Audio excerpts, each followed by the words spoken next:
या सेशनमध्ये आपण टेबल किंवा मॅट्रिक्स टेबल कसा आपण ॲड करू शकतो आणि तो कसा वर्कआउट होतो ते बघणार आहोत. काही कंडिशनल फॉर्मॅटिंग बघणार आहोत. कसे कंडिशनल फॉर्मॅटिंग आपण यूज करू शकतो. काही टॉप एंड फिल्टर आपण अप्लाय करू शकतो. त्या पद्धतीचे आपण एक्झाम्पल इथे बघणार आहोत. तर आपला हा जो एक्झिक्युटिव्ह डॅशबोर्डचा जो पेज आहे यावर सुरुवातीला आता आपण जसं लेआउट ठरवलं होतं, तर आपले बरेचसे के-पी-आयज क्रिएट करून झाले, लाईन चार्ट क्रिएट करून झाले. हा कॉलम चार्ट इथे ॲड केला. हे इथे के-पी-आय कार्ड्स क्रिएट केले. त्यानंतर आता इथे आपल्याला एक साधारण टेबल डिस्प्ले करायचं जिथं की प्रॉडक्ट लेव्हल, टोटल रेव्हेन्यू किंवा असं ऑर्डर्स वगैरे, प्रॉफिट वगैरे असे थोडेफार 2-3 कॉलम आपण इथे डिस्प्ले करू शकतो. तर त्यासाठी आपल्याला काय करायचं आहे, इन्सर्टमध्ये जायचं आहे आणि टेबल ॲड करायचं आहे इथे. आणि इथं टेबल हा जो आहे टेबल तो इथे आपण डिस्प्ले करू शकतो आणि याच्यात आता आपल्याला डेटा ॲड करायचा आहे. तर सुरुवातीला आपण डेटा आता नॉर्मल याला काही ऑप्शन्स नसतात. म्हणजे नॉर्मल टेबल आहे जिथे फक्त कॉलम्स आणि रोज असतात. त्यामुळे आपण इथे फील्ड्स ॲड करू शकतो डायरेक्टली. तर सपोज आपण आता कॅटेगरी पहिले डिस्प्ले करू. प्रॉडक्ट कॅटेगरीमधून प्रॉडक्ट कॅटेगरी नेम सिलेक्ट करायची आहे. तर अशी ती डिस्प्ले होईल. त्यानंतर आपण प्रॉडक्ट नेम पण घेऊ शकतो. प्रॉडक्ट लुकअप टेबलमधनं. तर हे घेतल्यानंतर असं दिसेल आणि त्यानंतर आता आपल्याला काही इमेजेस ॲड करूया आपण. जेणेकरून आपला हा टोटल रेव्हेन्यू एक टोटल रेव्हेन्यू घेऊया.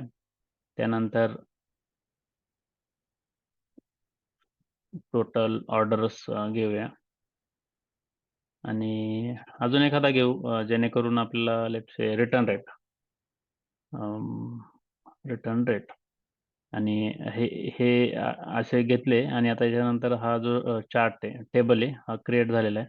याचं फक्त थोडं फॉर्मॅटिंग चेंज करतो मी. आता याचे जे नावं जे आहे ना, त्यांचे व्यवस्थित नाव देतो. आता इथे कॅटेगरी नेम, तर इथे एक स्पेस ॲड करतो, जेणेकरून हा व्यवस्थित दिसेल आणि प्रॉडक्ट नेमला पण मी टोटल रेव्हेन्यू रेव्हेन्यूचा जो कॉलम आहे, ते फक्त रेव्हेन्यू, ऑर्डरचा जो आहे तो ऑर्डर्स आणि इथं रिटर्न पर्सेंटेज म्हणू शकतो आपण.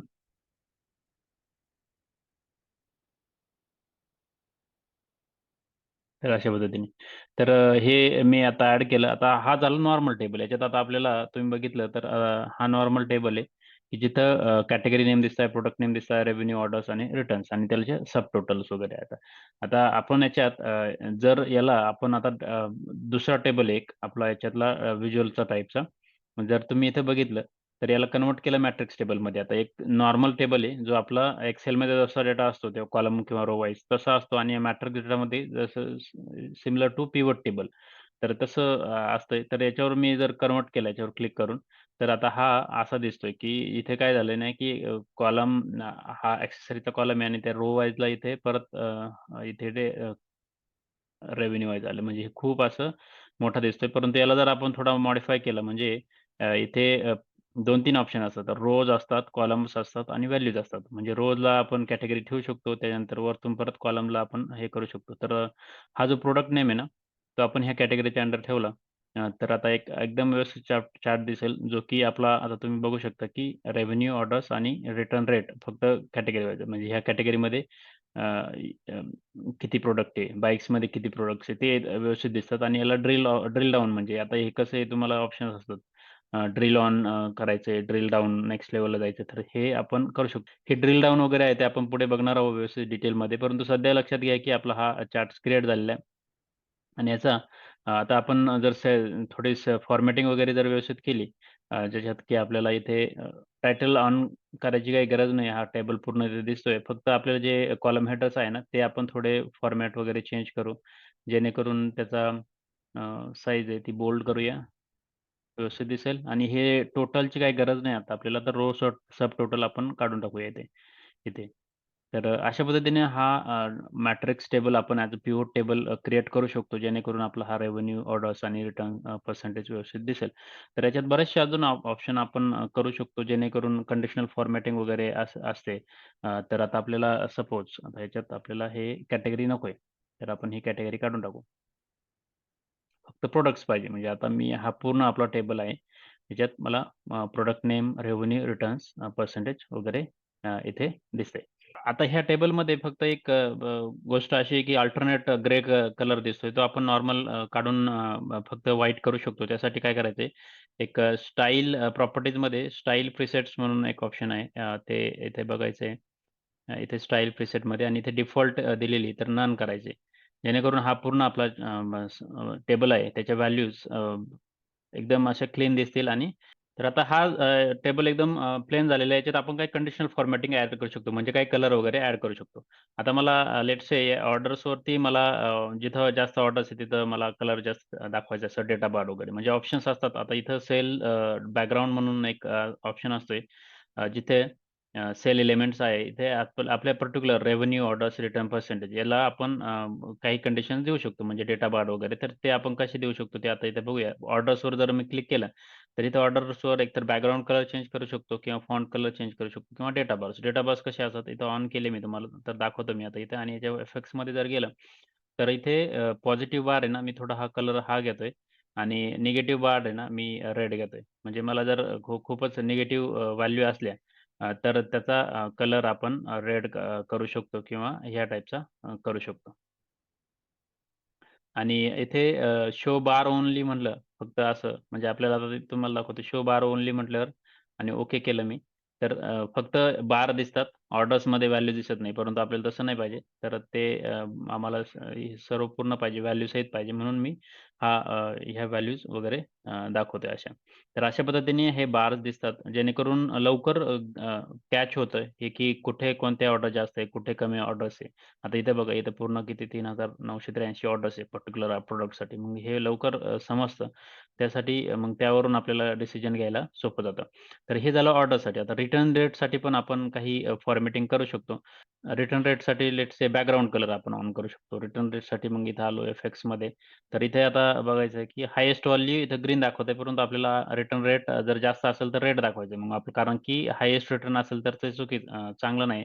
आणि जे लोएस्ट असेल ते लेट्स से हा ग्रीन कलर घेऊया आणि अशा पद्धतीने आपण दाखवूया. इथे ग्रेडियंट दाखवू शकतो. Rules, field value, values only असे 2-3 ऑप्शन्स आहेत. ते आपण यूज करू शकतो जशी रिक्वायरमेंट असेल. परंतु नॉर्मली हे यूज केलं तरी हरकत नाही आता.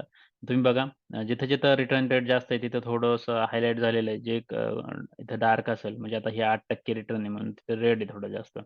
तर अशा पद्धतीने हे लवकर समजतं आणि आता इथं तुम्ही मध्येच बघितलं 11.76 म्हणजे हे जास्तच रिटर्न रेट आहे. म्हणजे मग कोणत्या प्रॉडक्टसाठी तर त्यानुसार त्या प्रॉडक्टची एनालिसिस करायला सोपं पडतं. तर अशा पद्धतीने हे आपण रिटर्न रेट ॲड करू शकतो. आणि आता एक शेवटचं फिल्टरिंग टॉप एंड फिल्टरिंग आपल्याला करायचंय. म्हणजे की टॉप 10 प्रॉडक्ट्सच दाखवायचे याच्यातले म्हणजे फक्त. तर ते कसे करायचे तर आपण इथे टॉप 10 प्रॉडक्ट ज्यांची ऑर्डर जास्त आहे ते डिस्प्ले करायचे. त्यासाठी काय करायचं आपण हे फिल्टर्स हे पर्टिक्युलर टेबल व्हिज्युअल सिलेक्ट करायचं आहे आणि इथे आपल्याला फिल्टर ॲप्लाय करायचं आहे ह्या प्रॉडक्ट नेमवरती. प्रॉडक्ट नेमचा फिल्टर आहे. तर इथे आपल्याला हे बेसिक फिल्टरिंग दिसतंय. परंतु इथे मला बेसिक फिल्टरिंग न घेता टॉप एंड करायची. टॉप एन म्हणजे टॉप 10 करायची आणि याच्यात आपण कोणतीही फील्ड ॲड करू शकतो. तर ती कोणती फील्ड ॲड करू शकतो आपण इथं तर टोटल ऑर्डर्स. तर ही फील्ड इथे ॲड करायची आहे आणि अप्लाय फिल्टर करायचं आहे. तर आता बघा, की तुमचा हा जो आहे तो पूर्ण टॉप 10 प्रॉडक्ट्सच दाखवतंय. मग याला थोडं आपण सॉर्ट करू शकतो, जो की आपला जो सगळ्यात जास्त ऑर्डर्स आहे त्या अशा दिसतील इथे आणि त्या हिशोबाने आपला हा डेटा दिसेल. तर अशा पद्धतीने आपण हे करू शकतो जेणेकरून आपला जो आता इथे असं व्यवस्थित दिसेल मी त्यासाठी फॉर्मॅटिंग आपण करू शकतो. आणि हे झाल्यानंतर आता तुम्ही बघा व्यवस्थित फॉर्मॅटिंग दिसते. आता याला फक्त हे काय म्हणायचं आपल्याला इथं नेम चेंज करायचं आहे आपल्याला. त्यासाठी आपल्याला प्रॉडक्ट नेम जे आहे त्याचं नाव मी करतोय टॉप 10 प्रॉडक्ट्स. तर आता ह्याच्यावरून ह्या पूर्ण व्हिज्युअल समरी लेव्हलला आपल्याला टॉप 10 प्रॉडक्ट्स कोणते आहे, त्यांचे ऑर्डर्स कोणते जास्त आहे तर त्या आपल्याला इथे समजताय आणि त्यानुसार आपण इथे आता इथे मी याला सॉर्ट केलं.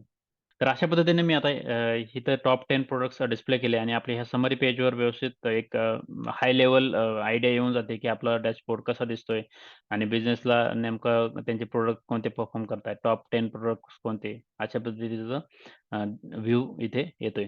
तर अशा पद्धतीने तुम्ही हा डॅशबोर्ड डेव्हलप करा. आपण अजून पुढच्या काही गोष्टी बघणार आहोत, ज्या आता पुढच्या पेजवरती आपण डेव्हलप करणार आहोत.